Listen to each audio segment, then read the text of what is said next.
Hello everyone. Today we are going to study about persistent timer. Now before studying the persistent timer, we should know why persistent timer is needed. So first we will see. Suppose a client is sending the data to the server and client is sending a data which is of 200 bytes. So after receiving the segment with the sequence number 399, the server will send the acknowledgement number 400. Along with it will send the window size. Now why it will send the window size? Window size is used for synchronization between sender and receiver. Means the server wants the next segment of 200 bytes.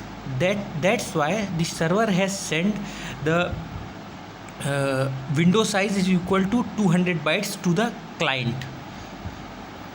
Now let's check why the need of persistent timers comes. So suppose the server sends the ACK 600 along with the window size is equal to 0 bytes. Now what will happen when the ACK segment containing window size 0 bytes reaches to the client system? The sender will wait for the ACK. Means the client will still wait, because client will come to know what is the meaning of 0 bytes. I can't send any segment which is of 0 bytes. So what will client do? Client will still wait for the acknowledgement with some other window size which is greater than 0 byte. So let's check. When the receiver has sent next acknowledgement with some window size here means the window size which is greater than 0 bytes. Suppose it is 400 bytes. So when the server has sent the next acknowledgement with the window size is equal to 400 bytes, but what happens? The acknowledgement gets lost. In this case what will happen?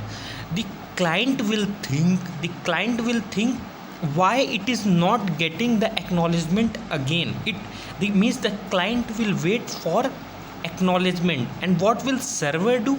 Server will think that I have already sent the acknowledgement 600 along with some window size, means it is not 0 byte. So server will still think why client is not sending the data. So what will happen? Client will wait for the acknowledgement since it is lost, and the server will wait for the data since server will think that I have sent the window size is equal to 400 bytes. So in this case client is waiting for the acknowledgement and the server is waiting for the data. So in this case deadlock will occur. To resolve this problem of deadlock, we are going to use persistent timer. How? Let's check. Persistent timer it will work like this. Suppose a client has received the segment with window size 0 bytes, and once again the server has sent the acknowledgement 600 with some window size, but due to some problem it gets lost. So the client will not continue waiting for the acknowledgement from the server. What client will do? The client after few seconds, this second or this time duration depends on the persistent timer. Suppose the persistent timer duration is 30 seconds. So the client after 30 seconds will send the prop segment to the server.